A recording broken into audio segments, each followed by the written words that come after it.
This is Duke University.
Ladies and gentlemen, I ask that you please remain standing.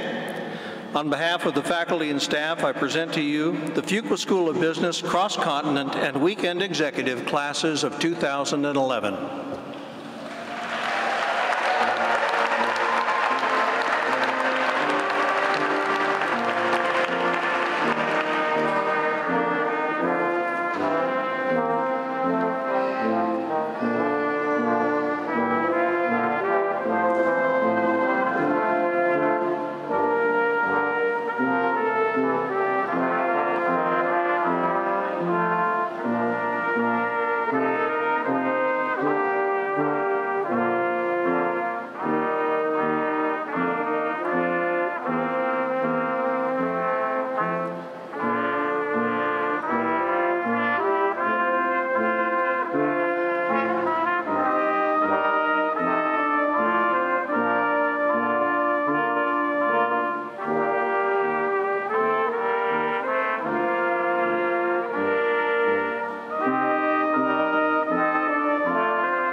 Please be seated.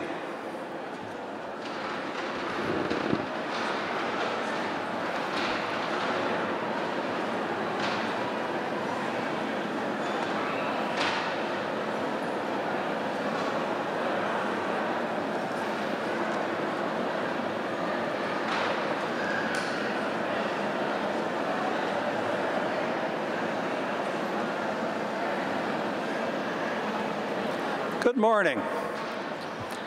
My name's John Gallagher, and I have the privilege of being Associate Dean for Executive MBA programs at the Fuqua School of Business. On behalf of everyone at the Fuqua School, I want to welcome all of you to the celebration that is the graduation ceremony of the cross-continent and weekend executive classes of 2011.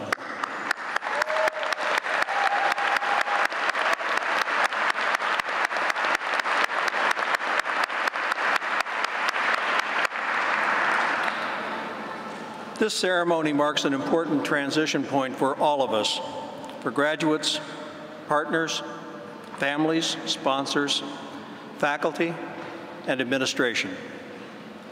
Throughout these programs, you engaged with us in a partnership, the results of which we're here to celebrate today.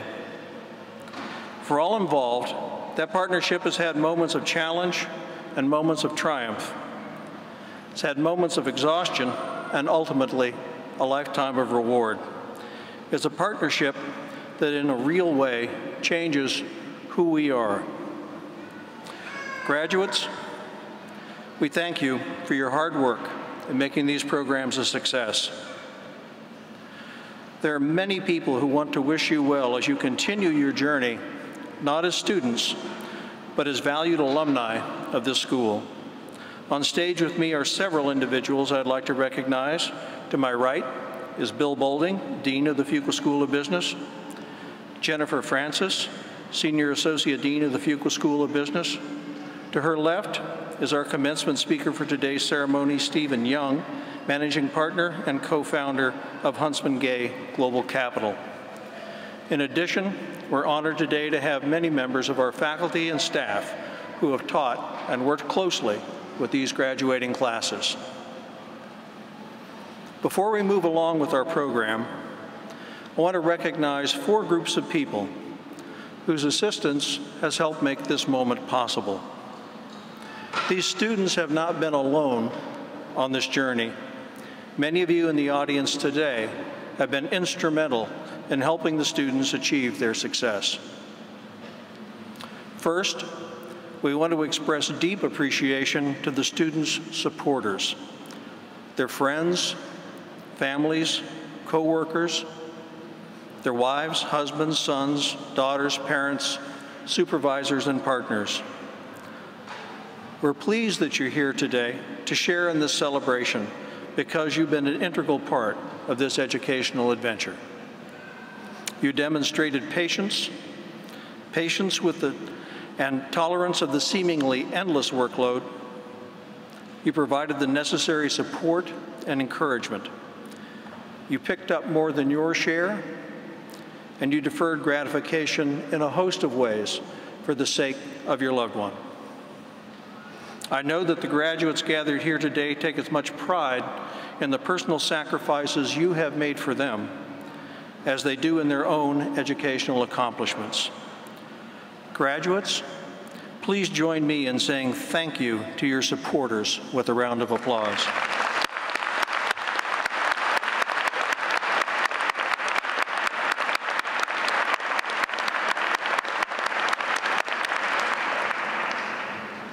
The second group deserving accolades today is the faculty of the cross-continent and weekend executive programs. The faculty is largely responsible for the strong curriculum which shaped the substance of these programs, and it's the quality of their teaching and research that contributes substantially to the reputation of the school and the value of the Duke degree. As students, you've worked in partnership with the faculty to create a world-class educational experience. Please join me in recognizing your faculty members for their tremendous efforts in making this program a success.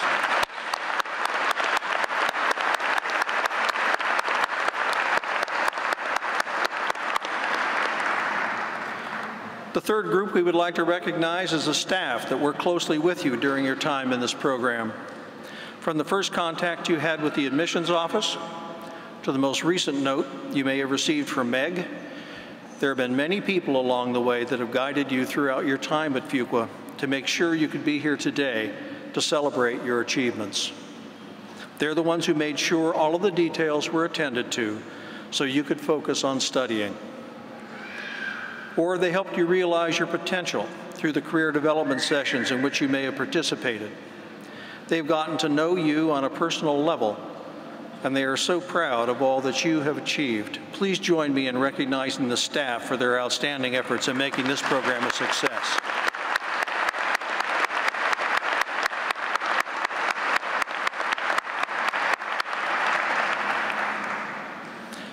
Next, we recognize the student representatives. These representatives were elected by their classmates to coordinate class activities, represent the class to faculty and staff, and provide class leadership. They helped organize special events, and they provided input in curriculum and judicial matters for your class and for future classes. They were dedicated to improving the educational experience for the entire class. Cross-continent and weekend executive representatives, please rise. We'd like to recognize you for your hard work.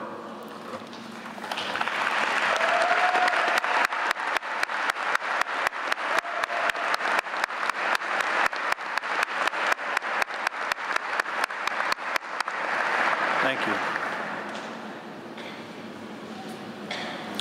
The weekend executive and cross-continent classes of 2011 have spent many, many hours under the tutelage of the Fuqua faculty. And so now, to begin our celebration, it gives me pleasure to introduce you to Kim Newth, who will make the presentation of the Excellence in Teaching Awards on behalf of the cross-continent class of 2011. Kim?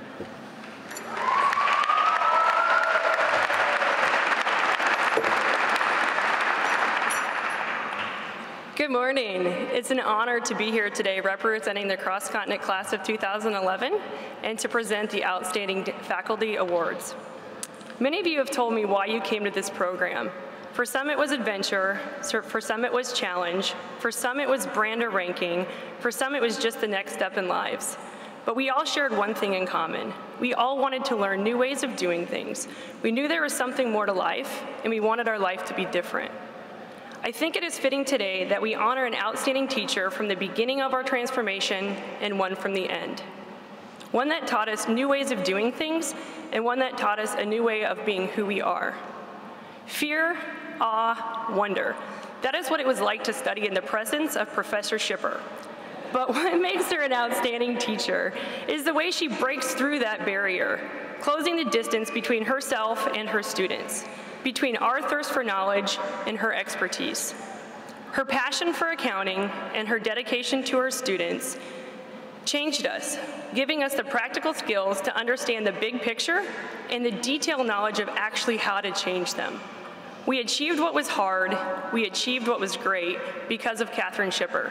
And for that, we thank you with the Outstanding Teacher Award.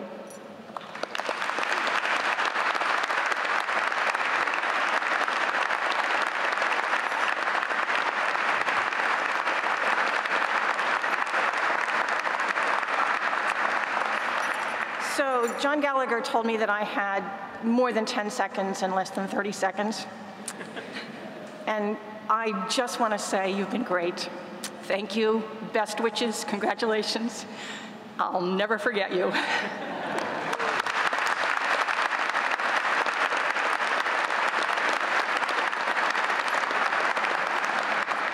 Thank you. We started our program learning new ways of doing things. But by the end, we had learned to be different people. When we started, we were alone, without friends, and by the end, we had come together, bound in respect and friendship. But it's not always easy to exist together. Tension and conflict are everyday realities of the human condition, where interests collide and decisions get made. Some through trade, some through war, but always in the end, through negotiation.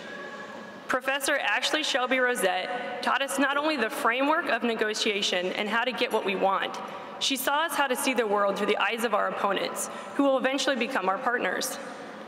Professor Shelby Rosette's boundless energy and exhaustive knowledge empowered us with the confidence to press for what we deserve, to know what we believe in and why, and to free us from the traps of doubt and second guessing.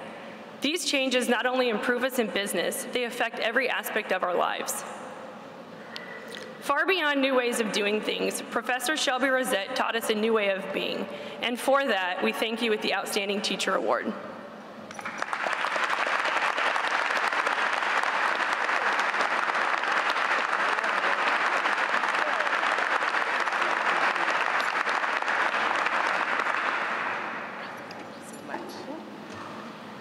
Hi, everyone.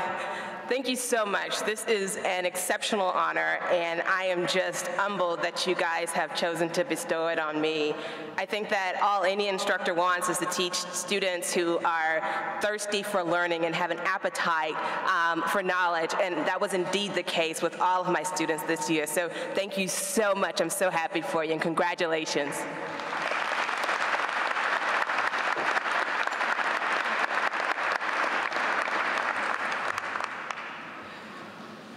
Now I'd like to introduce Steve McClure, who will make the presentation of the Excellence in Teaching Awards on behalf of the Weekend Executive Class of 2011. Steve?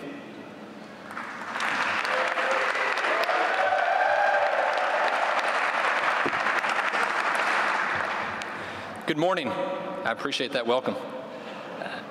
Fuqua strives to create leaders of consequence. Each year, the Excellence in Teaching Award helps identify faculty members that have shown their unrelenting commitment to this goal. Today, the Weekend Executive graduating class gets to personally thank 2 faculty members who played a major role in the growth and development of our class through their course, instruction, mentorship, and engagement in our Fuqua experience. We all know when we meet an educator that is truly passionate about their profession. This person inspires us to engage life in ways we never thought possible. Their power and influence is timeless, and their gift to us is something we can bestow upon others. Nelson Mandela, former president of South Africa, once said, "Education is the most powerful weapon which you can use to change the world." Thank you both for your efforts in guiding us along our path towards becoming leaders of consequence. With that in mind, the Weekend Executive Class of 2011 would like to honor Associate Professor Shane DeColey as the core faculty winner of the Excellence in Teaching Award. Your commitment and engagement with our class exemplified leadership at its core. It's one thing to ask your students to study and work hard.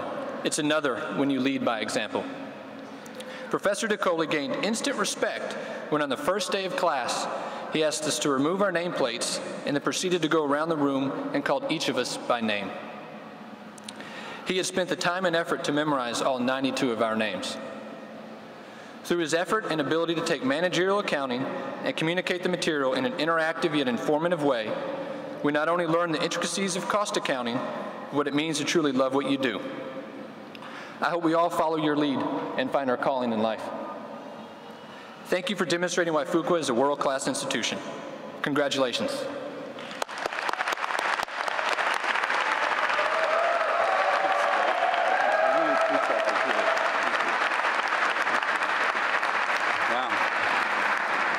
Thank you so much for this wonderful honor, the class of 2011. The class, for me, has been defined by 2 things. One is there was never any shortage of words in the class. There was always someone willing to contribute something. And the second thing is absolute commitment. And the best story for that, which I will never forget, is that we had a 9-month pregnant student in the class one day, and she did not want to leave even after going into labor. And in the end, I had to finally say, it's time to go to the hospital. And there's a number of medically credentialed classmates in the class who were saying, it's fine, if she needs to deliver it here, we'll do it here now. That's the type of class this was, and I really appreciate just what I learned from them. I also want to acknowledge and thank for his collegiality, Bob Ashton, who co-taught this class with me. But thank you very much to all of the class of 2011. Congratulations.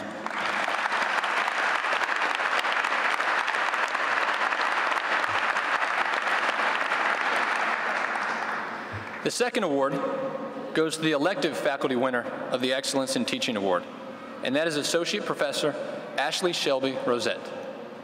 Just like a professional sports team, the #1 ranked faculty at Fuqua has its superstars. Professor Shelby Rosette is one of those stars. Her 2 awards today are evidence that she is clearly worthy of the title. Her challenge was to teach the universal business skill of negotiations to a class full of Type A personalities, many of which felt they were already world-class negotiators. Let's just say it did not take very long before she successfully showed us how little we really knew. Her passionate and engaging teaching methods transformed us into truly effective negotiators. Professor Shelby Rosette's curriculum infused real-world scenarios based on exercises to reveal the key dynamics of bargaining and decision-making. She has truly given us an important skill that will help us on our quest to become leaders of consequence. Professor Shelby Rosette is one more person that exemplifies Fuqua as a world-class institution. We are proud to present her with the 2011 Weekend Executive MBA Excellence in Teaching Award. Congratulations.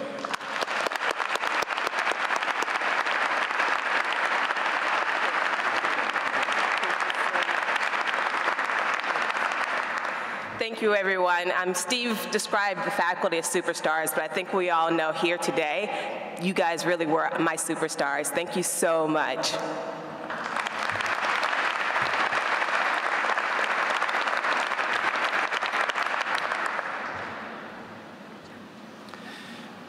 Now I would like to present Liz Peterson, who has worked with our development and alumni relations staff and her classmates, and will now present Dean Boulding with the Weekend Executive Class Gift.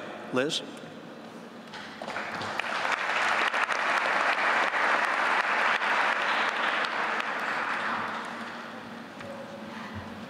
Good morning. You guys look awesome out there. On behalf of the Weekend Executive Class of 2011, we'd like to present this check to Dean Boulding in support of the Fuqua School of Business. This gift will help fund activities such as educating leaders of consequence, faculty research, scholarships, technology, and international activities. Because of your participation, this year we received 58 gifts totaling $34,761. Thank you for your support and best of luck.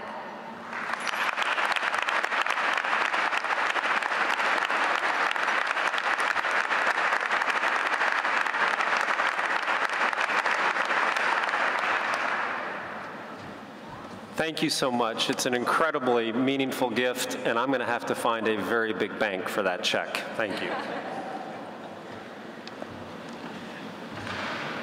Thank you.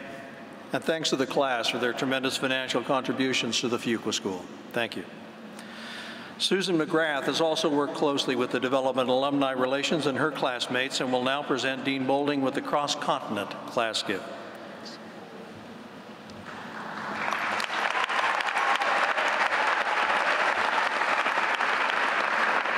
Good morning. I'd like to first say thank you to all my classmates for participating in this really important effort. It was hard to imagine walking into our first residency in Shanghai that I would end up knowing and caring for and being grateful to so many of you by the end of this program for everything I learned from all of you. And this class gift shows part of the way that we all came together in the end. And with 87% of our class participating, I'd like to present Dean Boulding today with a check for $49,736 on behalf of the Cross-Continent Class of 2011.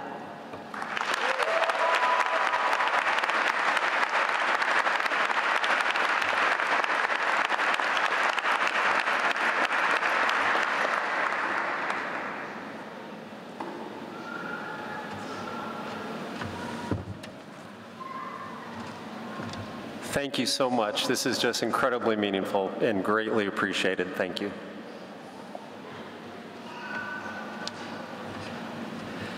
Thank you, and thanks to the class for their tremendous financial contributions to the Fuqua School.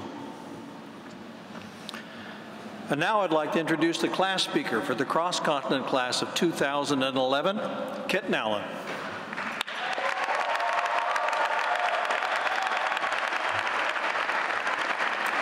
Thank you. That was such a warm welcome. I'll cut the last 20 minutes of this speech. Students, families, friends, and faculty, we'd like to thank you for your understanding, your support, and commitment through the entire process of earning our MBA. To my parents and family for sacrificing and supporting me, never leaving a doubt in my mind that something like this was possible. To my wife, my helpmate, who encouraged me to get an MBA or to shut up about it. To my daughter, for not being born during finals week, or while I was in another country. To my son, for understanding beyond his years, and for reminding me the lesson of a common hero. With great power comes great responsibility. To you, the classmates of the cross-continent and weekend MBA programs, we thank you for reminding me that there are others in the world with the same kind of crazy ideas and dreams. We also wish to thank the faculty and staff for bringing such an amazing educational experience to life. On behalf of the class, I thank all of those who have supported and challenged us during this time, and we remind you, this is not the last crazy idea we'll have, so stay tuned for what's next. Students of the Cross-Continent MBA share a common bond, a love of experiences, adventure, travel, and interesting food. My classmates and I have been around the world on a journey for academic knowledge, cultural relevance, and personal discovery. We represent 28 countries on 5 continents. You're to be congratulated on this honor, given that we all had career and family obligations as we stayed up late and got up early to complete the tasks. But now that ever-present paranoia of, what should I be working on for school right now, can be laid to rest and replaced with an even more important obsession. What should I do now? Somewhere between four-wheeling in the desert, crashing a Chinese wedding party, and running basketball drills as a part of class, we constructed a point of view on the type of leaders we should be and what it will require from leaders of consequence. And speaking of catchphrases, and we've been provided with so many catchphrases as a part of Team Fuqua. Some of us even created our own catchphrases, like P equals MBA, or I will just watch this intercession later. After we read the brochure, we dreamed that a university experience would be playing Frisbee on a virtual quad, fueled by a mixture of technology and the questionable hotel coffee from around the world. But the growing globally connected economy is difficult to understand. The impact to trade, resources, politics, and rules of business is a complex equation that the world is only beginning to define. Unlike the cases we studied in class, these issues won't be solved in a 90-minute discussion, and they cannot be summarized in 2 pages double-spaced. They are real and they are ours to pursue. It requires people with perspectives and relevant experiences to dissect and tackle these complex challenges. I think this is what those catchphrases are talking about. Embed and connect to the world. Don't just participate. Globally distribute your perspectives and the information that you receive. Appreciate the transitions and tensions of working with cultures different from your own. This requires a level of managerial courage that many will not be willing to show. The fear of this unknown could be no more terrifying than walking in tardy to one of Professor Schipper's classes after she's already removed your name tag. I suggest that we add a new catchphrase, such as, status quo is for the timid. Philosopher John Stuart Mill once wrote, that which seems the height of absurdity in one generation often is the height of wisdom in the next. I say it as those with the courage to pursue this globally who will prosper. The last 5 years presented challenges to business beyond the increasing complexity of a shrinking world. Our charge is not as clear as it once was in business. The bottom line can sometimes be impacted more by how you conduct yourself as to the content of your work. Transparency and integrity are beginning to emerge as the leadership imperative. For this will be the true measure of our contemporaries in business. We will be the generation who is held responsible not only for what we do, but how we do it. The ideas of servant leadership and integrity will ensure employees, customers, shareholders will understand your vision, your values, and your approach. The equity you earn here will afford you the kind of staying power you need to succeed.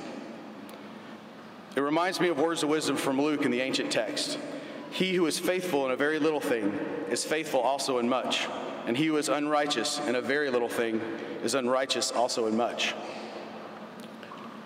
It takes courage not just to justify inappropriate actions as insignificant or necessary to do global business. And it will be a challenge to us all while we conduct our business, and how you react in these moments will define who you are. So what should you expect now that you've earned your MBA? Should the great companies of the world humbly request your employment? Should you start signing your emails with capitalized letters at the end? Should you bring your diploma to all important meetings just to prove that you belong? Should Mark Zuckerberg call you up and offer you shares? Maybe. What are you entitled to? Anything? I say that the best thing this degree can offer you is a chance. My hope for all of you is that this gets you the chance that you need to prove that you are as good as you know you are. That the suspension of disbelief will last just long enough for you to show true value with real work, not only reputation, but through utilizing these tools and skills you gain through a rigorous academic and cultural pursuit. A true quality personal reputation and Fuqua's reputation requires us to take this approach if we wish to continue a tradition of excellence. So I promised my class a quote.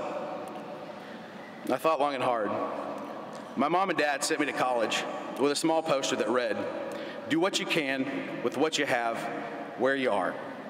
Theodore Roosevelt included this in his autobiography to sum up one's duty in life. The quote was borrowed from a friend named Squire Bill Widener, a former soldier and self-made businessman. It was the kind of homely philosophy that defined so simple an approach that I could not ignore it. What that meant to me was, I didn't have all the money I needed. I didn't have the pedigree I needed. I didn't have all the intelligence I needed. I didn't have it all. But with a chance and determination, I could achieve in almost any situation. Through the trials of undergraduate studies, through early career, even when my wife and I had $75 in our account, twice. Living by this quote, we move forward onto Fuqua.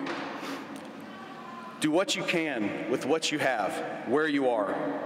And if I can be so bold to Mr. Roosevelt, I would suggest to add, then put yourself in a new place and do it all over again. Because you need to achieve your goals and continue to challenge yourself and your comfort zone, take on the problems others leave on the table, and succeed. A globally distributed group on 5 continents, imagine the impact we could have if we all pursue with this construct. So I challenge you not to pontificate the meaning of this journey you have embarked on any longer, but rather get out there and go make something happen. It is necessary that we take action in our respective passions to earn this Fuqua brand. Let's have fun and celebrate today, because tomorrow we go out and get something done. Go Duke. Thank you.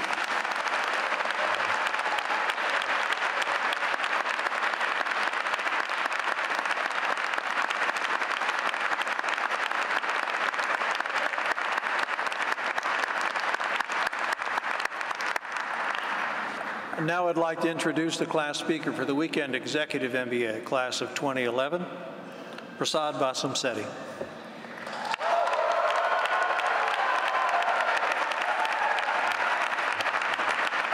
Thank you, guys.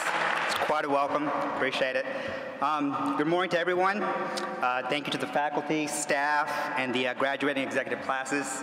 Also, a special thank you to the parents, family, and friends, our very own camera crazies for the day, who have traveled from near and far to be with us. I think we're all glad to be here today, for whatever reason.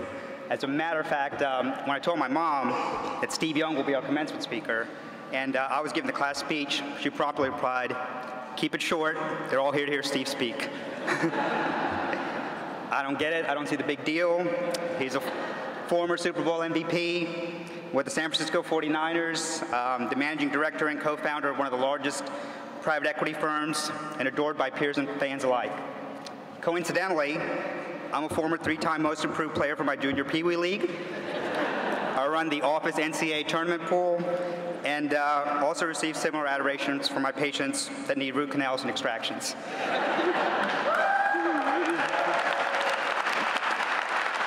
I had to have one dentist line in there or else Devin was going to throw something at me.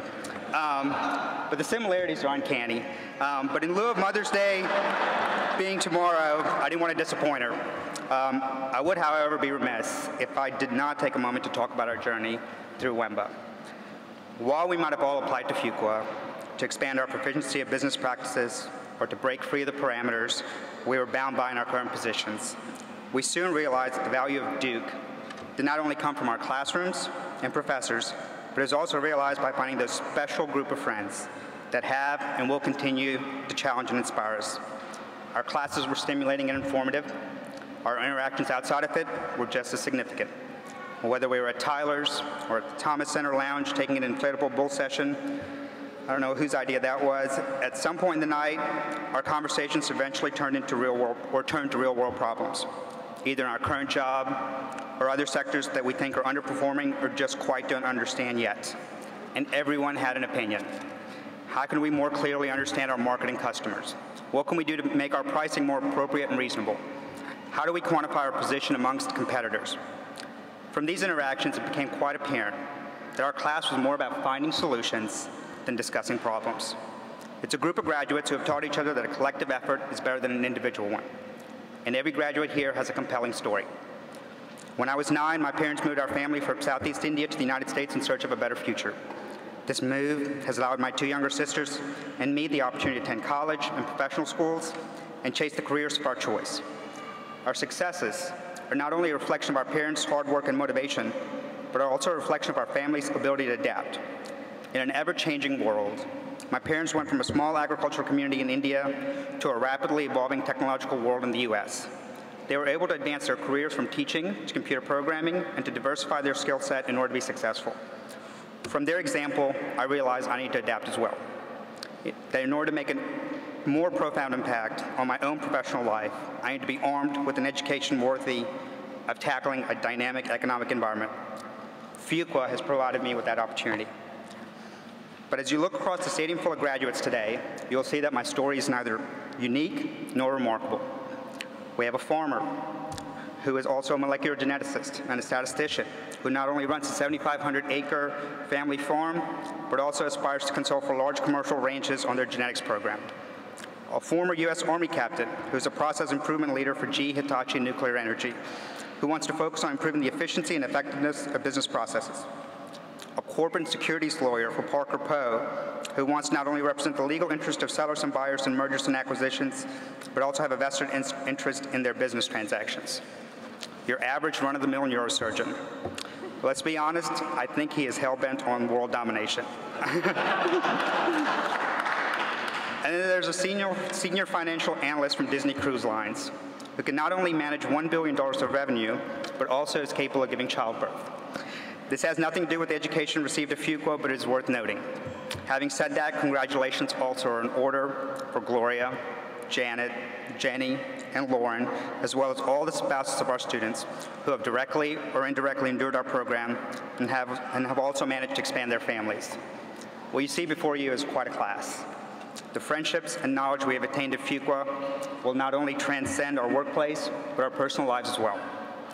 I know we'll all look back at our time here with great delight, knowing that no matter our backgrounds, age, or values, Fuqua has united us in the core conviction that we have room for personal and professional growth. And there's no reason to believe that our social and intellectual capacity has been met or that it ever will be. Thank you and Godspeed on all your endeavors.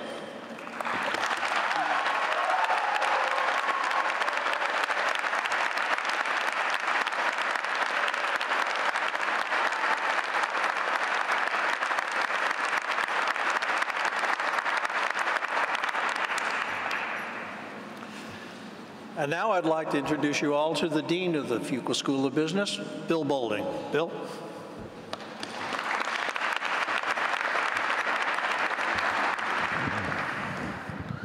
So thank you, Kit and Prasad, for some wonderful remarks.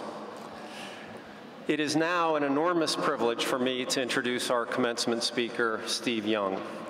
It seems fitting that here we are in one of the most hallowed locations in all of sports, where we see many banners hanging from the ceiling, that we have with us a Hall of Fame quarterback, where normally it would be his name and his number on the banners and on the trophies.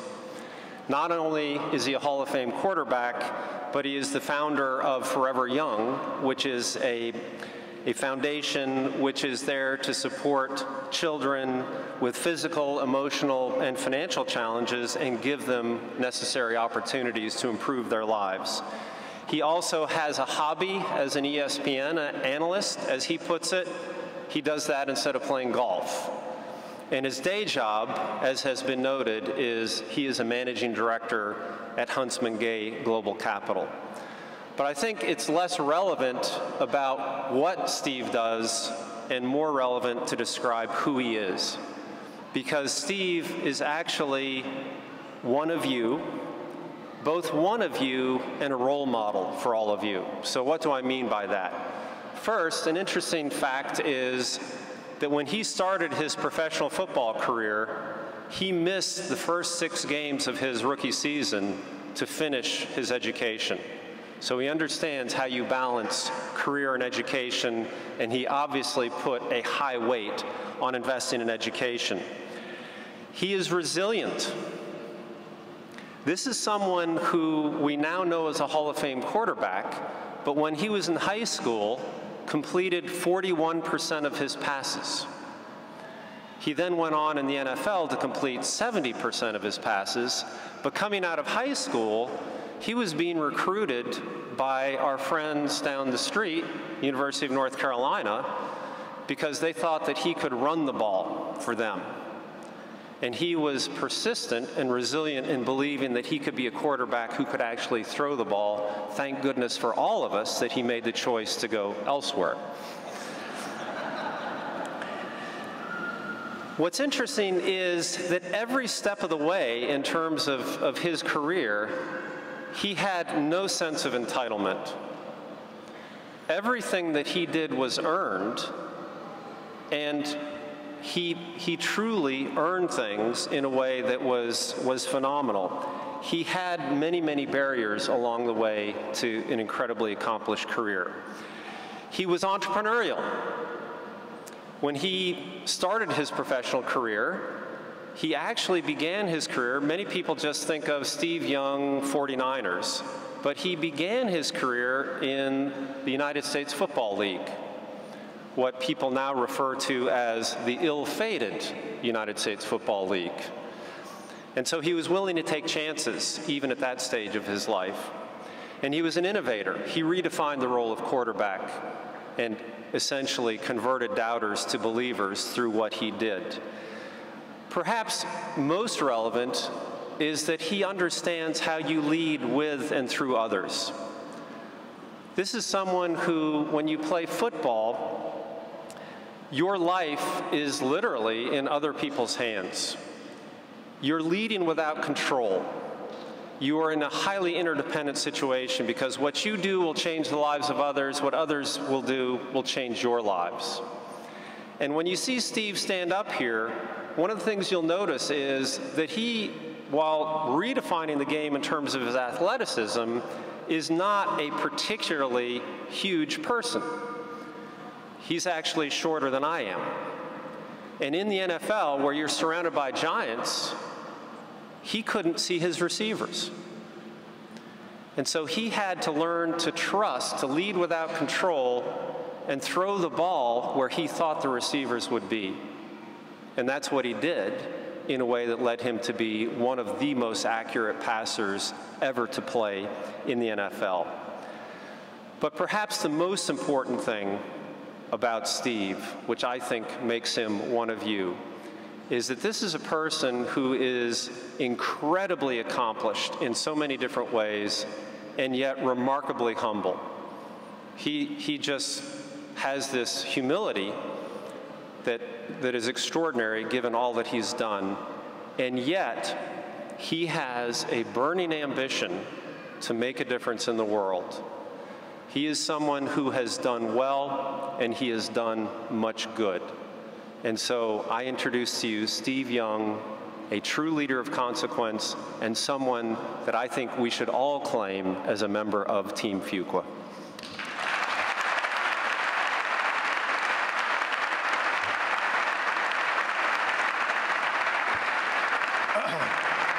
Dean Boulding, faculty, graduates, friends and family, it's an honor to be here. It's an honor to be in Cameron Indoor, right under the basket. I feel it. Got to come back here for a basketball game. Prasad, I saw right away how connected we are. Accomplishment is what it is, no matter what the environment. As Dean Boulding just said, I am short. I appreciate that. Obviously, you didn't use my mother's introduction that I gave you. I am 6 foot. On my football card, it says 6'2", because that's what I wrote down. Remember that for your own. I played amongst giants. 6'6" was average. Quarterbacks were all 6'5". Peyton Manning, Tom Brady, name them, anybody. All 6'4", 6'5", 6'6". Linemen, 6'6", 6'7". How many times did I drop back to pass looking for Jerry Rice? My mother, if she was open. Anybody.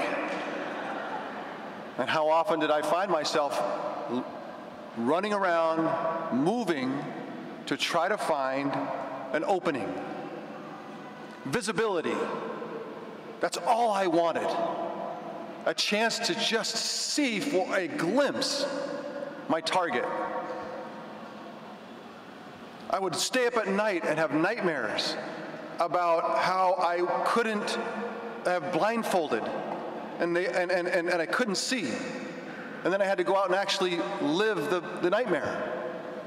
How many times did I have the ball in my hand and couldn't find the receiver, would start to move, tackled, walk dejectedly to the sideline, and have the coach ask me, why didn't you throw the ball? Jerry Rice was open. Everyone on the team had done their job. Everyone had blocked and did everything the right way. Throw the ball. What did I say? Couldn't see him. And he said back, what I'm sure the dean would say, or my dad would say, is, you better start seeing him. Thanks for the tip. I'll get right on it. As soon as I see him, or no, maybe better, you point him out. I'll just look at you. You point to him, and I'll throw him the ball. How many times did I find myself in that situation? Too many. Early in my football career, I played organized football for 30 years. Now I've been in private equity 12. For many of them, I knew in my NFL career that I would not play very many more years if I didn't do something about my height. What could I do? I was full grown. There was no nutrient, food supplement that was going to help me grow. There was I did put some small lifts in my shoes, but it wasn't enough to make a difference. I couldn't put springs on my feet or jump and look around and then throw.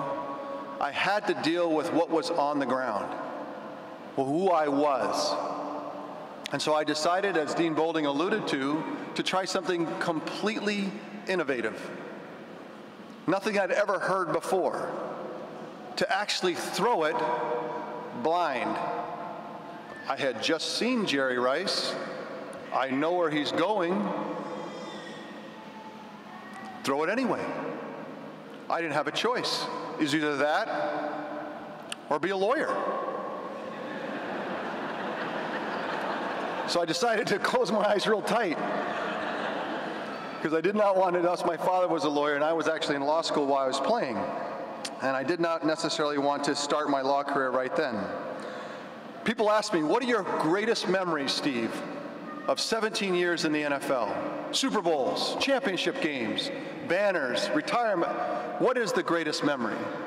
Seared into my memory, number one by far, are the passes that I threw blind. Literally those ones that changed my life. I remember when I first started to try this metaphysical process of learning to throw the ball blind, that I went to my favorite receiver, Jerry Rice, to explain why all my passes weren't right here anymore, because that was what I was known for. And so I went to him and said, Jerry, I'm going through this metaphysical process of learning to throw the ball blind. And I want you to know that if the passes aren't perfectly in place, that there are opportunities that you would not have had otherwise, because even though I couldn't see you, I'm still giving you the opportunity, and if it's not in the exact spot, that you'll understand why. His response was informative. Steve, just put it here. Because nobody cared that I was going through this alarming, life-changing experience to try to stay on the field and complete this, my quest to see how good I could to be a leader of consequence on the field, in the NFL. It was a dream of mine. And so I did that, and I knew that many times that I did it in the game as I practiced it. In fact, the first time I ever did it, I actually closed my eyes. Why not? I can't see anyway.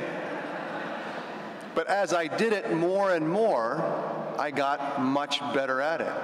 Those passes in the game that I completed blind, there was no article in the San Francisco Chronicle the next day to say, Young throws blind.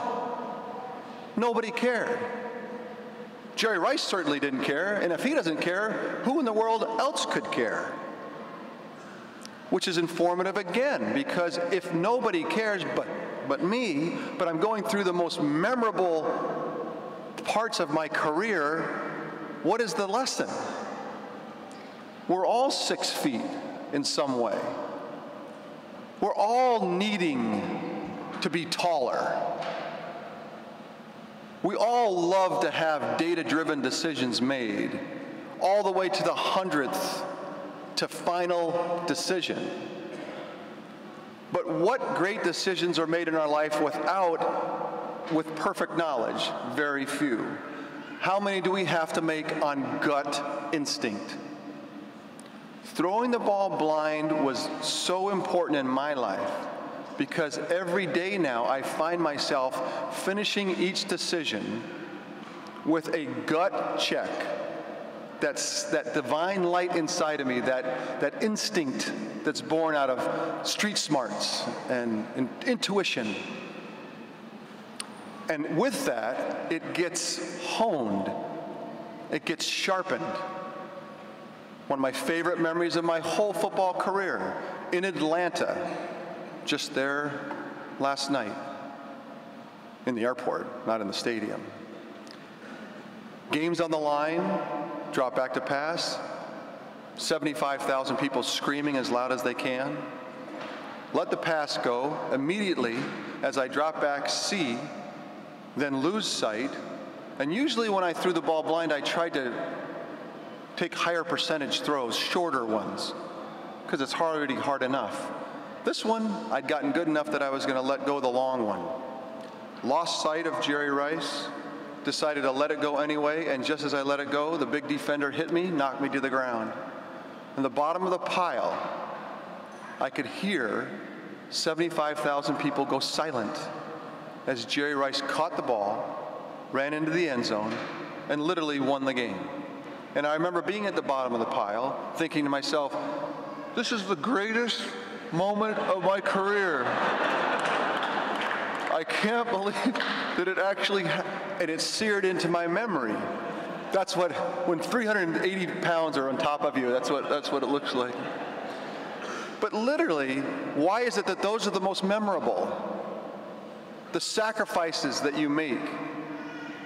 I believe that we have a gut instinct inside of each one of us. And so as you go out into the world, any decision you make, I hope that you remember that you are 6 foot tall. You are short somewhere. And that you also take that lesson of this anecdotal story to remember that you also need to be self-aware. What would have happened if I would have said to myself, I'm tall enough, I don't need to do anything? I would be in another profession. If I want to be successful in the place that I am, thanks for that great speech, I need to take the results of all of me, have an understanding of all of it, be self-aware, the humility and the empathy to take myself out of my own body and look at the world from a different perspective. One of the, just being with Dean Boulding briefly today, one of the foundational building blocks of Fuqua, in my mind, is a sense of perspective. Leaders of consequence cannot do it with blinders on. They can't do it without being self-aware. I threw 104 interceptions in my career. Those that don't love football, let me explain an interception. I have the ball in my hand, I throw it to the other team, and everyone boos. 104 times I did that. 104 times my teammates looked back at me and wanted an explanation. Why in the world did you do that? Now, of course, I didn't mean to do it. I didn't do it on purpose. And so what is the human reaction when you've made a mistake? Not on purpose. You want to explain it. You want to explain all the mitigating and intervening circumstances that led to this horrible event. And so I did it. For the first 50 interceptions, I was very good at explaining exactly why this had happened. Most of it wasn't my fault, by the way, and I was quick to explain that. It was true the receiver turned the wrong way. It was true that the defensive lineman was let in early and tackled me and hit me just as I threw. It was true that the sun was directly in my eye. It was true that the ball was soaking wet. These are all things that are facts on the ground. And I wanted my teammates to know why this had happened. So 50 times in a row, we'd walk to the sidelines dejectedly, get a drink of water, and I'd hear the coach say, "What happened out there?" And the other players would say, "Well, Steve is not Joe Montana." Or something like that. I followed the great Joe Montana right behind him, which is a whole nother speech that we could give for experience.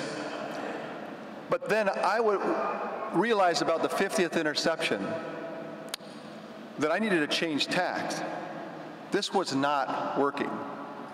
And so the 51st interception, I decided when it happened again, which it inevitably does, my teammates looked back at me and said, "For the 51st time, Steve, why did you do that? And why did you throw it to that guy? And why did you do it right when the game was on the line to lose it? Why again?" And I immediately stopped everybody and said, "You know what?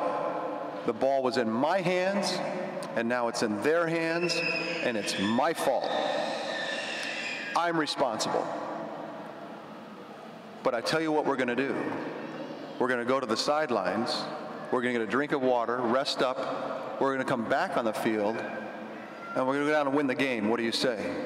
Oh, the experience was completely different. All of my teammates walked to the sidelines. The coach asked them, "What happened out there?" And they said, "Oh, I turned the wrong way. Oh, I let the defensive lineman come early." All of a sudden, accountability had been infused into the system from a leadership role. And what it did is brought accountability in everybody else. 6 times in my career, I walked back on the field after throwing an interception, dropped back to pass, and threw another one. 2 in a row. Have you ever screwed up royally twice in a row? No, maybe not. I did. What did I do? Teammates turned back to me. "Why did you do this? You just said we were going to go down and win the game." And I said, "The ball was in my hands. It's now in their hands, and I'm responsible. Let's go to the sidelines. Let's get a drink of water. Let's rest up. Let's come back on the field, and I guarantee you I will not do it 3 times in a row. Let's go down and win the game." Now you're asking, have I ever done it 3 times in a row? Prasad, have you done that? No, not 3 times. Neither have I. I never did 3. But the lesson is true. At the moment of impact, vital that we take accountability and then propose an avenue for fixing. It's the number one leading reason why I am still married. It's the number one reason why I have any success in private equity. Having the ability at the moment of impact to take accountability. I'm not describing more than you're accountable for, but taking your part, declaring it, and then declaring the restorative action to fix it. Who would think that this was the vital lesson of my 30 years in organized football? There are moments of Everest, like today for you, where you get to stick the flag at the top of the mountain. For me in football, that's usually a Super Bowl. My moment of Everest in 1995 in January was to play in the Super Bowl against the San Diego Chargers. The night before, I was asked to sign a contract with Disney. And in the contract basically was that if I was to become the MVP of the game, that I would, after the game, yell into the camera, now that you're the MVP of the Super Bowl, what are you going to do? And then I would yell into the camera, I'm going to Disneyland. Have you guys seen that? It's kind of like being on the Wheaties box. It's pretty cool. But being the lawyer that I am, or was, I didn't read the contract. So after the game, I actually was the Super Bowl MVP. They did come up to me with the camera and asked me to say into the camera, Steve, you know, now that you've won the Super Bowl, what are you doing? And I yelled, I'm going to Disneyland. Walked into the locker room with all the hoopla, and the PR director came up to me and said, Steve, it's not a metaphor. You're going to Disneyland.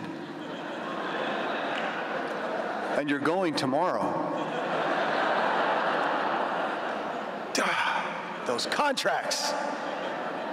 I found myself at Disneyland the next day. Float, castle, band, Mickey. Red and gold streamers, sign, Steve Young, Super Bowl MVP. Down Main Street, band, huge numbers of people, screaming all kinds of wonderful things. You're the man. You're the greatest. Joe Who. You can do anything. I didn't know this till later, but Walt Disney built Main Street as an illusion to make it look longer than it is. The parade was very short. But in that time, that 2 or 3 minutes, I lost my mind. I was yelling back to the crowd, I am the man. I am the greatest. It was euphoric. The parade ended, the band stopped playing, we turned to go backstage. 2 little boys sitting on the stoop, dressed exactly alike, like moms love to do at Disney to keep track. 6 and 8 years old. The 6-year-old looks up, Mickey Mouse. I had forgotten that Mickey was there. Started to charge the float. Before I could say anything, his older brother grabbed him by the shirt, pulled him back, and said, you can't get near him, the big guy won't let you. I literally had the emotion to yell at the kid, look at the sign. This is my moment. I'm the greatest. I'm the man. It lasted 3.5 minutes before the truth came out that I was Mickey Mouse's bodyguard.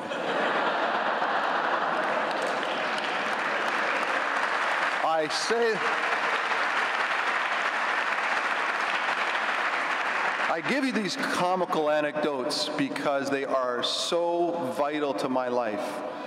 I have constantly looked for places where I could put another flag on the top of Everest. But in doing so and having these great goals, I know that I'll be able to take a brief picture and then climb back down and continue the journey. I'm in 2 professions now. I've got a family with 4 young children. I have been living for 50 years, and the journey in my mind is just beginning. I never want to believe I've made it, because in that quest is the joy of life, is the richness. So I share these quick stories with you to trust your gut instinct, to practice it, to throw the ball blind, to have that ultimate sense of accountability in your life. Find yourself when you've made a mistake. Watch your language, how you speak about the mistake. Watch for mitigating language. Watch for circumstantial language. Look for language of accountability. And then also recognize, as you put the flag on the top of Everest today, take the picture, tell everyone how great you are, and know tomorrow that you'll just be a bodyguard for Mickey Mouse. Thank you very much.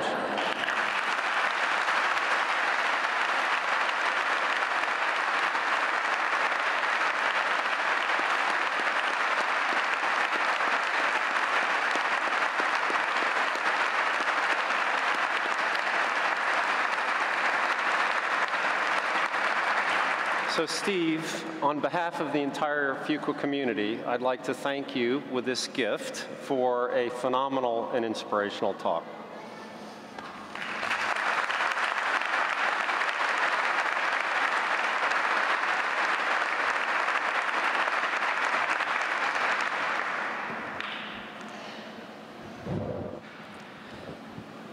At this time, it gives me great pleasure to introduce the Fuqua Scholars from the Weekend Executive and Cross-Continent classes of 2011.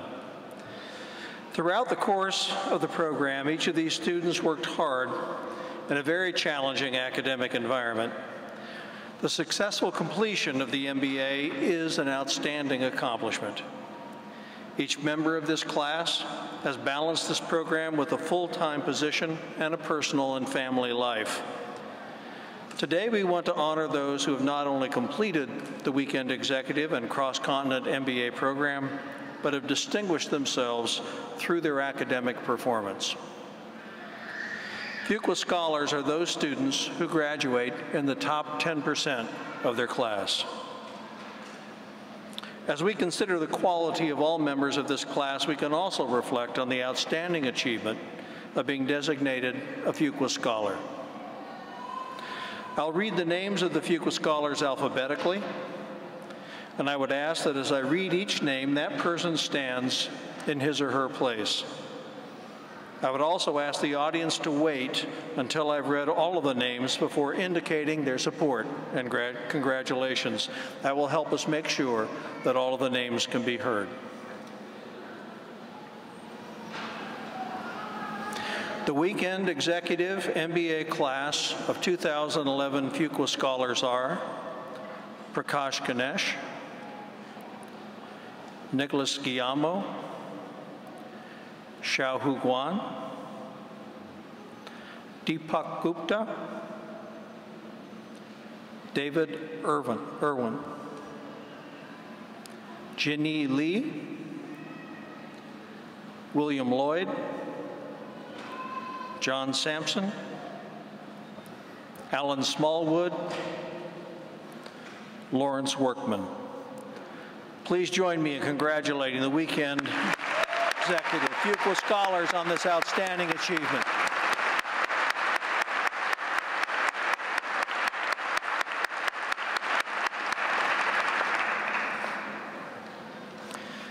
Now I'd like to introduce the Cross-Continent MBA class of 2011 Fuqua Scholars. They are David Arthur, Edward Betzger, Jordan Cannon, Richard Chudzik, Chad Geis, David Howe, Guido Amiero Blum, Paul Klink, Laura Kogut, Chung Wee Yong, Darren Liu, Young Lin, Felipe Millon, James Pineda, Nahid Vora, John Whitehead, Nakan Shriyabjoy. Please join me in congratulating the cross-continent Fuqua Scholars for their outstanding achievement.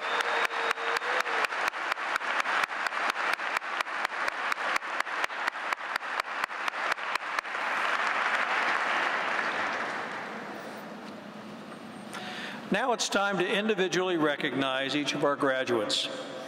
Today we ask each of our graduates to come forward to be recognized and congratulated by Dean Boulding, Steve Young, Jennifer Francis, Shane Deakley, Catherine Schipper, Ashley Rosette, myself, and the entire assembly gathered here today. At this time, I would like to ask Ellen Wilbur, Director of the Executive MBA programs, to come forward and read the names of the Weekend 2011 graduates. We ask the graduates to file up to the stage on your right, and as your name is called, please accept your scroll and our congratulations. A moment ago, I asked that you please refrain from showing your support for the Fuqua Scholars until all the names were read. I want to point out, this part of the ceremony is very different. This is a very special moment, and I encourage all of you to cheer for our graduates and show your joy and your support. For those of you who would like to come forward and capture the moment with a photo, please be mindful not to block the movement of the students as they move to or exit from the stage. Thank you.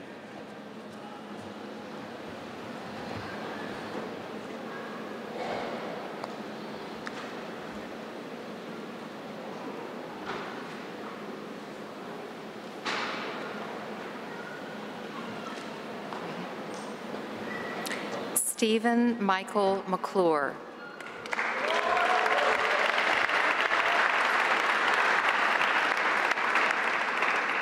Elizabeth Peterson.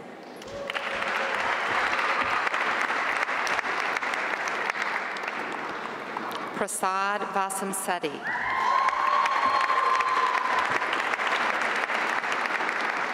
Adrian W. Albus.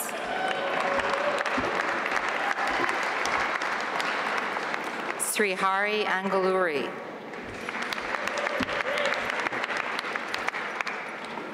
Solomon Aronson.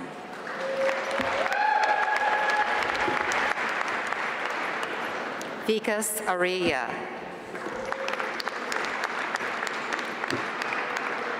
Nathaniel Benjamin Asquith.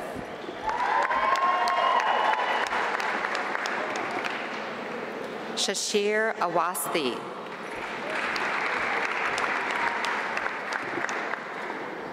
Binayak Bajukshi.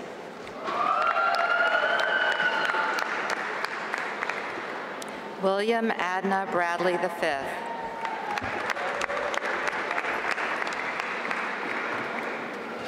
Bryce Kevin Burnett.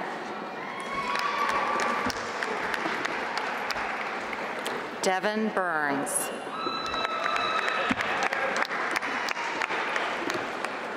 Lauren Huguet Bush.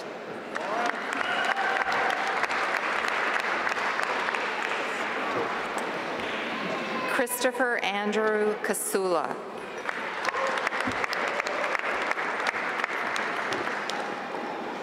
Hadi Shamali.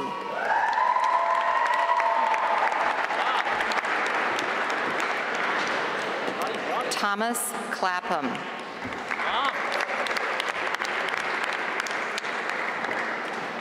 Randy Clapsaddle.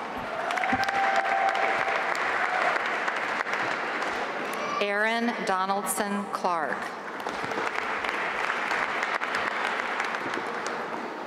Josiah Coates.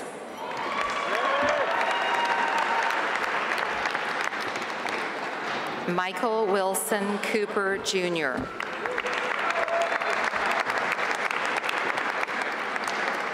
Christian Cousinet.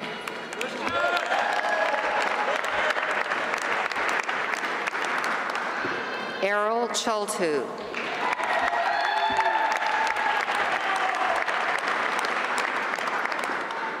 Leo Placido Thesusa. Shailesh Deshpande. John Geno.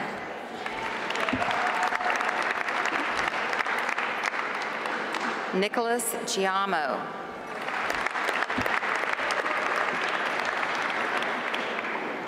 Robin Greenhalgh.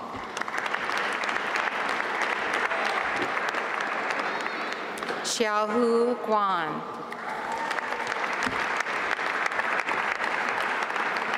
Deepak Gupta.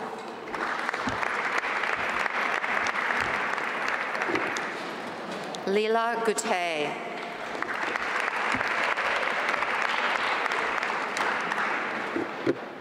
Kausar Hassan.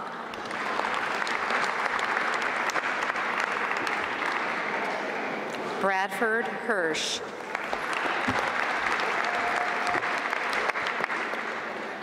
David Irwin.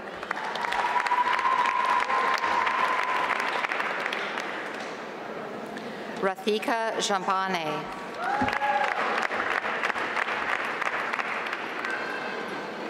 Michael Gennaro.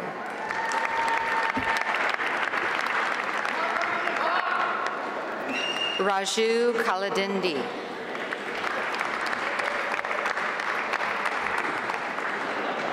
Siddhartha Kav.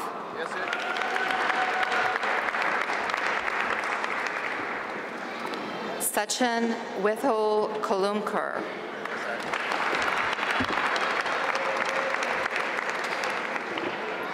Vivek Kumar.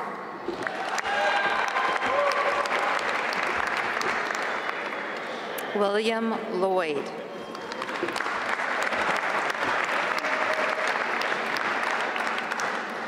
Mitchell Lauer.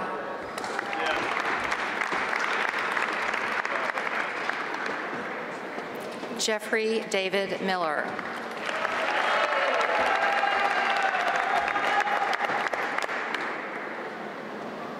Matthew Milliron.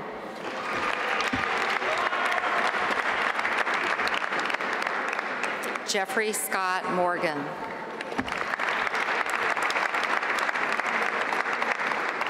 Andrew Patrick Mullins.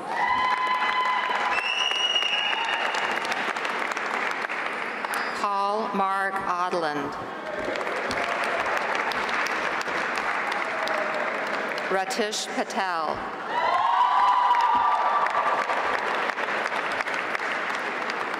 Gloria Lopez Patichko.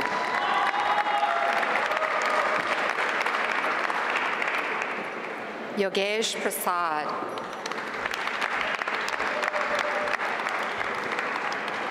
Richard Pro.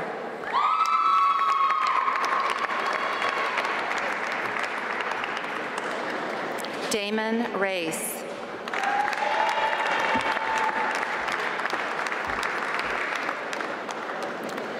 Alejandro Radulovic.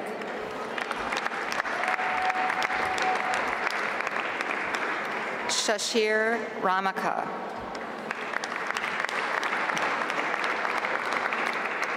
Frederick Reinaka.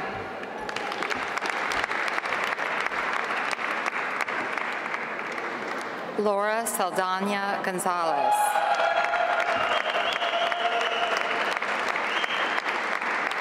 Sachin Madhusudan Samdani.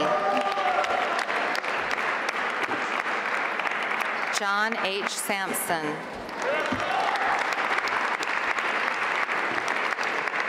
Dipan Shah.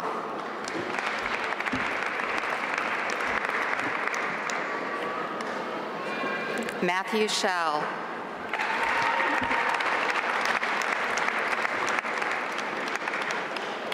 Gregory Simmons.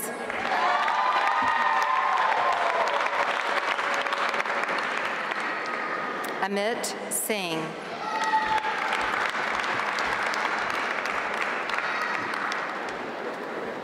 Dhananjay Kumar Singh.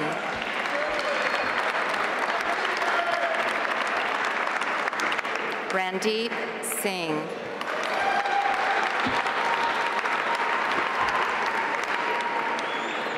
Darren Jeffrey Summer.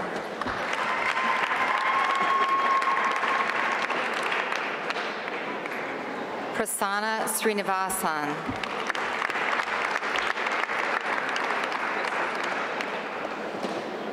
Brad Stam.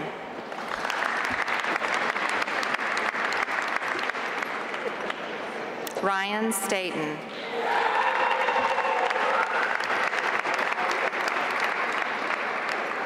Sampath Kandala.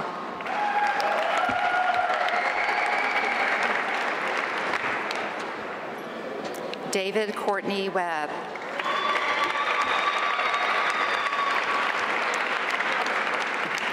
Kent Workman Jr.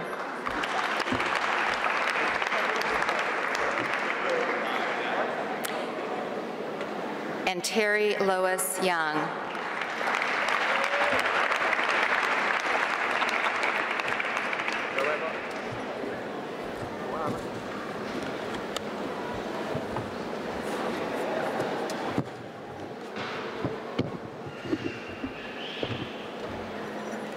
Congratulations to the Weekend Executive MBA class of 2011.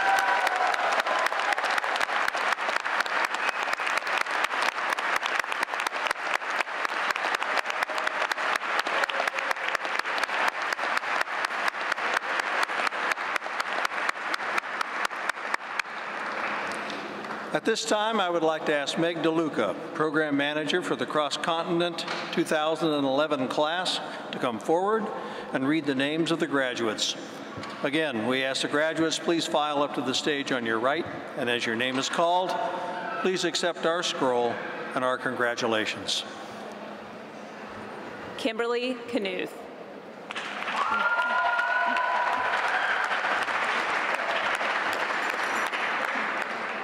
Susan Ann McGrath.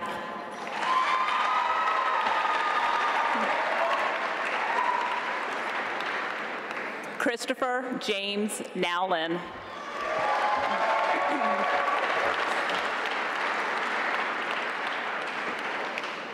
Junior Aguaze.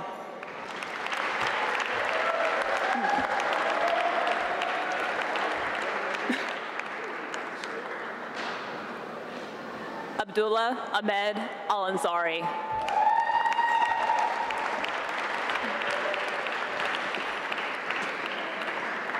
Sean M. Anderson.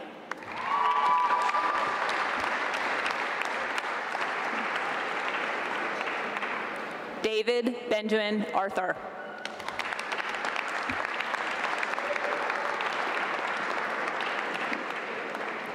Matthew Ash.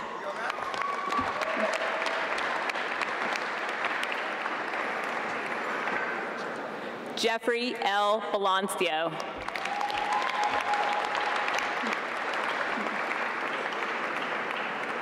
Jessica Bedoya.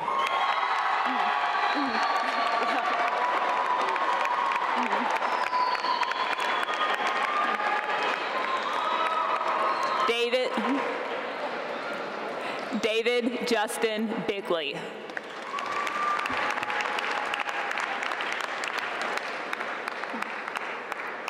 Matthew Boris.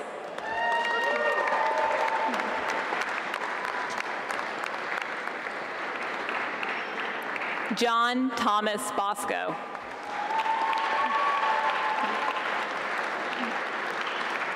Elizabeth Ann Bradley.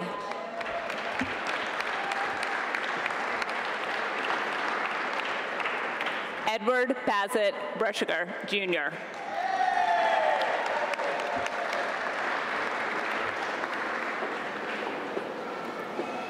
Benjamin Sampson Butler.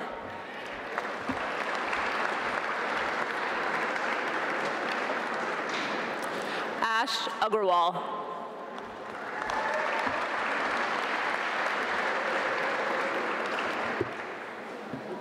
Jordan Cannon.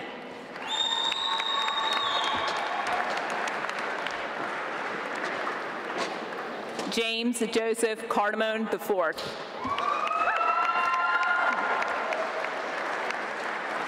Thomas Bruce Carroll.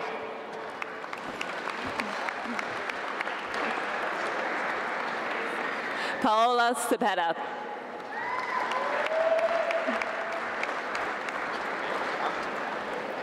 Derek Gifford Chan.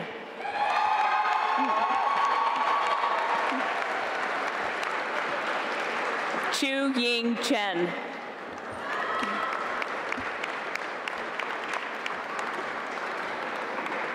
Richard Shudzik III.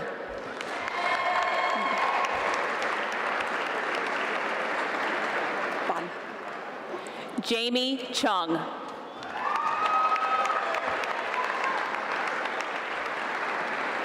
Christopher Cordellini.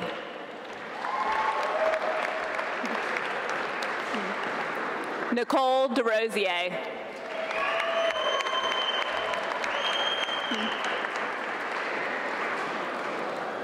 Na Dang.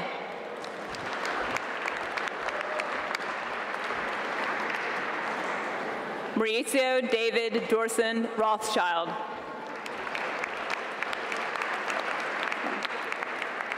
Katie Mae Eng.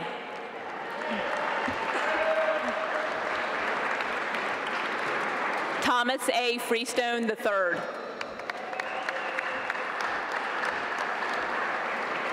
Dimitro Galitsky.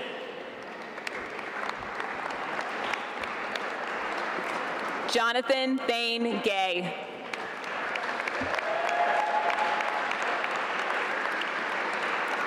Chad M. Geis.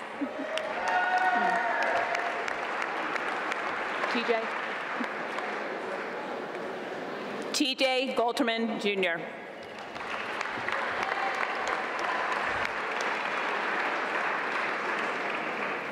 Jonathan J. Graffio. Dee Dee Grummett.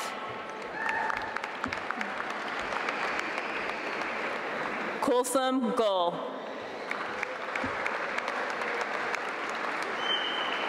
David Howell. Kevin Hernandez. Bill Ho.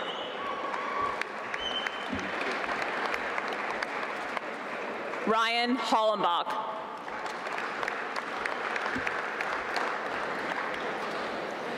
Sudaf Hussain.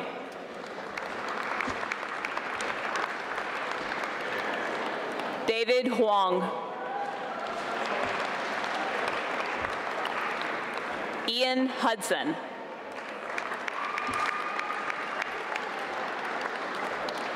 Catherine Robinson Hutton.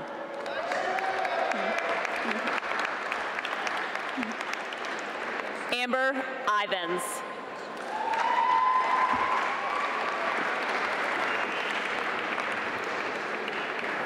William Benjamin Izagari.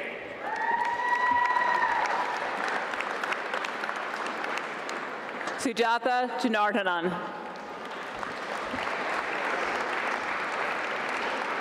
Weirin G.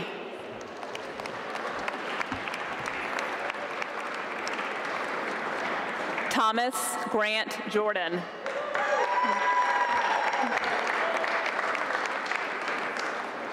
Paul Andrew Clank.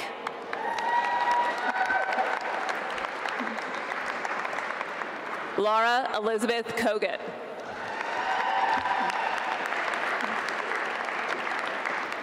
Virginia Lamb.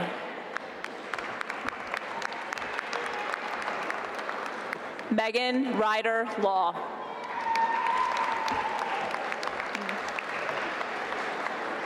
Kevin Leong. Young Lin.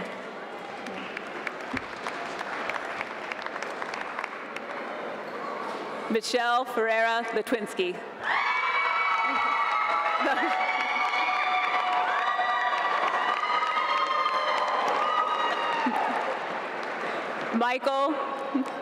Michael Andrew Lorente.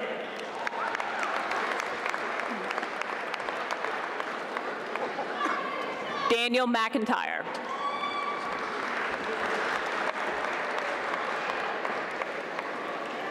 David W. McGreevy.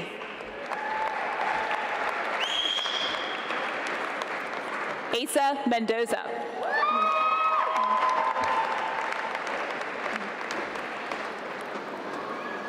Dominic Malazzi.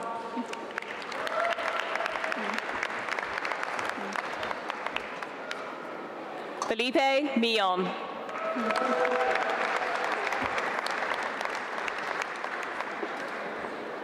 Shashi Mudanori.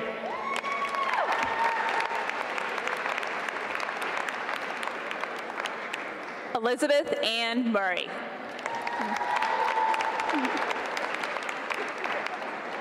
Kirsten Musick.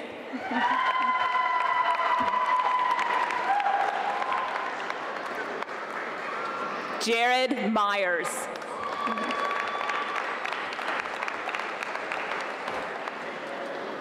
Kartik Narayan.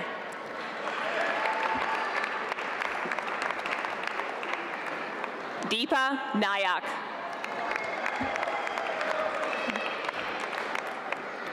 Chris Nielsen.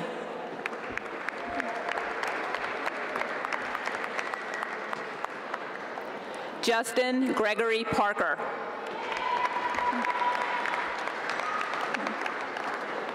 Jay Patel.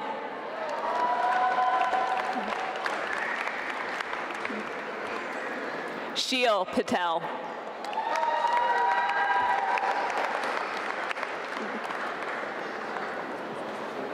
Catherine Pazmino Mudanori.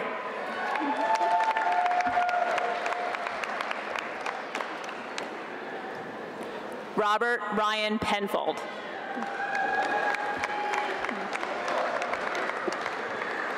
Tiernique Pennerman.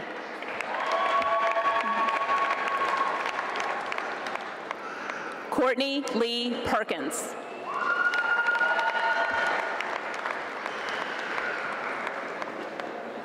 Anton Pataigan.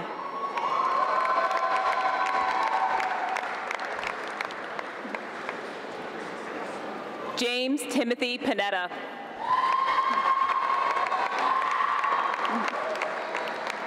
Peter A. Pudner.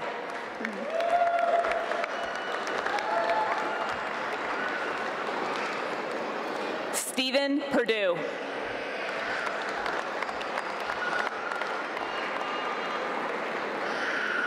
Deep Shankar Prakasta.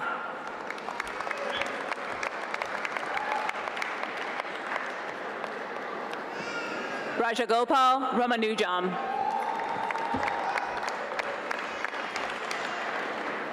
Dominic Rand.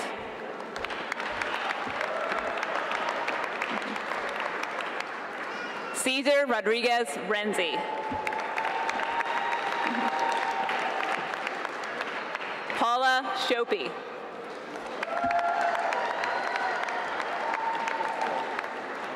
Abigail Schuler.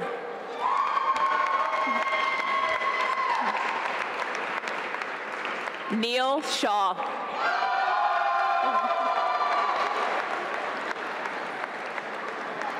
Stembile Sibanda.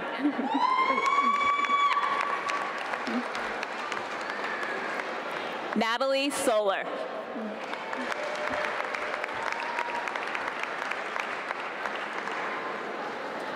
Nakin Triopchui.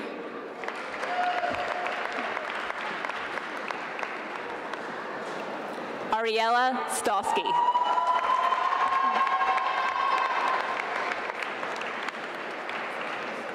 Chad Lewis Summy.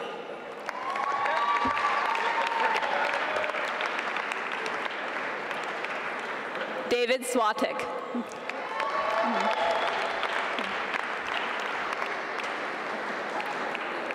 Matthew Connolly Tabler.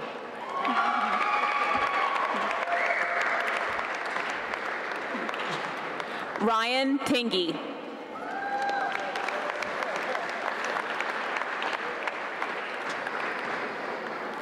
Hyon Trin.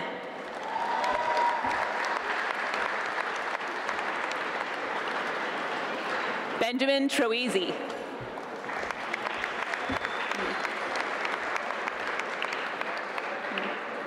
Gurpreet Tuteja.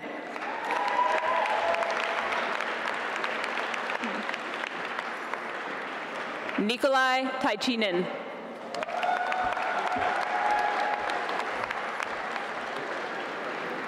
Juan Valenzuela.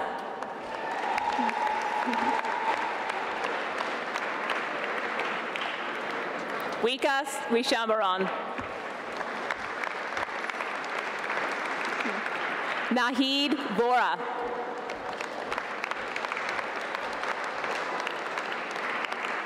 Rakesh Vagranam.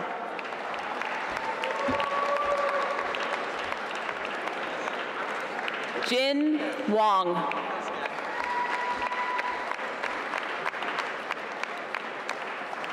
Joshua David Warnaker.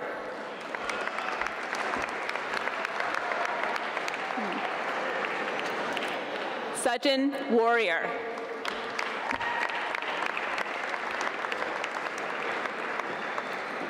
Jacob Watson.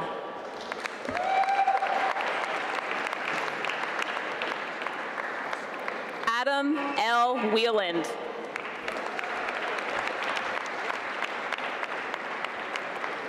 Kelly Webb.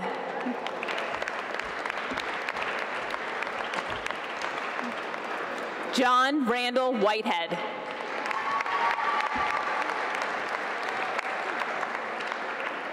Michael Jacob Wilczek.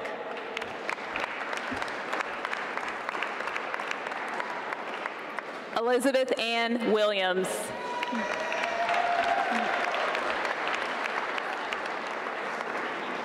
Jason Scott Wilner.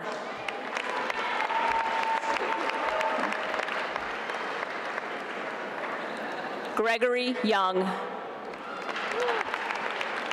Okay. Yujan Zhu.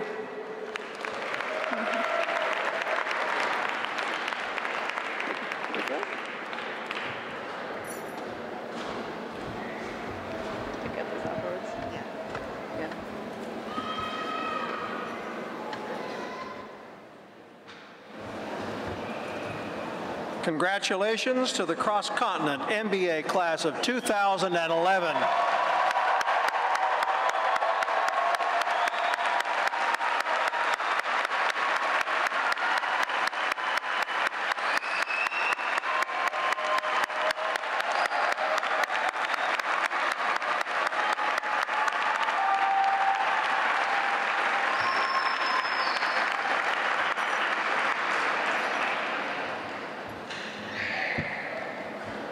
Okay, so I too would like to congratulate all of the graduates on their fantastic accomplishment. I want to wrap things up by thanking a few people before we go on and celebrate. So I'd like to thank Steve again for just a tremendous speech.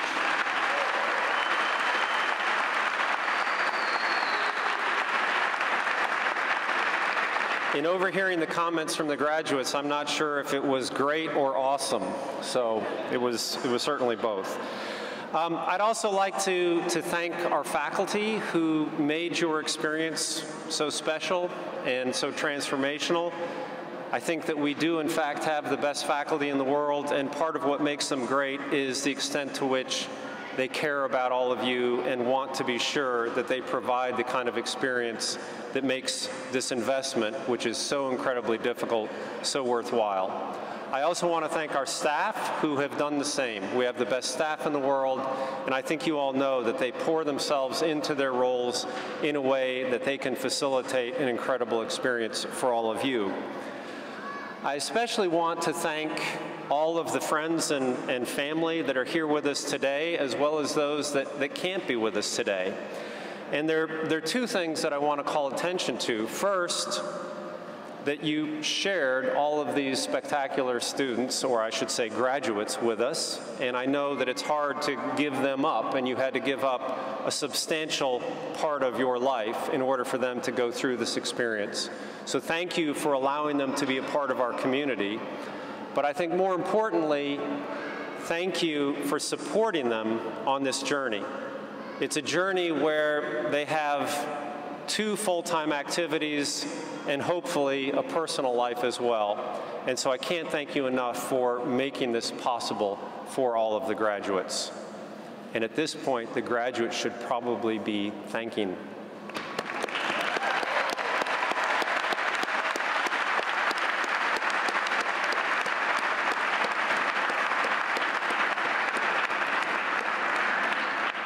Finally, I want to thank all of you, the graduates. You have come into our world, and you have made this place better. And so you have done all that we could hope for, all that we could ask for in terms of joining the Fuqua community, helping us co-create a business school which is different from any other business school on earth, largely because of this idea that we are all on the same team, that we have a team where people understand that if we work together, if we co-create, that what we can accomplish is extraordinary. And the humility to recognize that each of us as individuals can only do so much, but the ambition to work together to accomplish great things. And so you have brought that to us. You have changed our lives. You've changed our world for the better. And now it's time for you to go out and do the same for everyone else. You are our future. You are the leaders of consequence who will make a difference in the world, who will improve the human condition. So I thank you for what you've done, and I thank you in advance for what you will do for the world.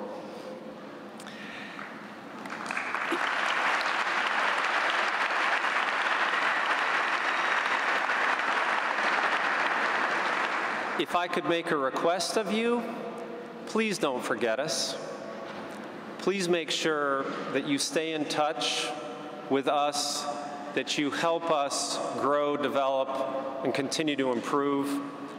And more importantly, don't forget each other. You have developed a network, you've developed a team that is going to be valuable to you for the rest of your lives. Don't ever forget who the people are around you, how they can help you, and how they can support you. It is a phenomenal team. So with that, if I could please ask the graduates to stand, and if we could all give them one last round of applause.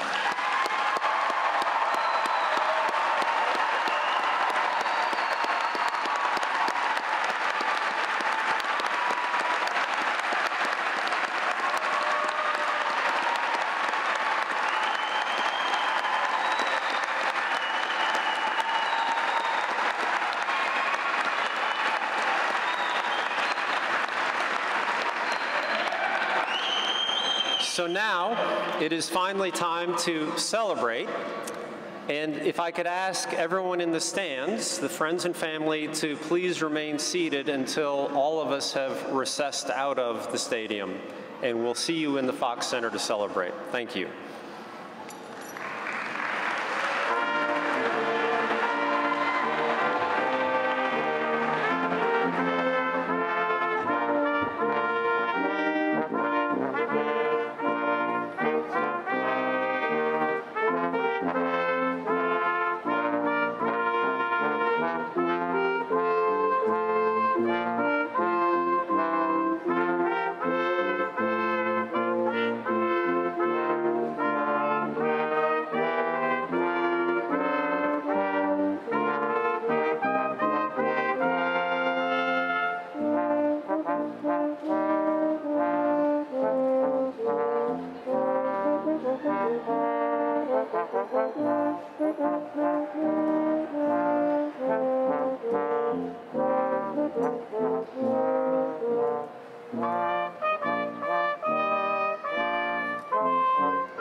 produced by Duke University, online at duke.edu.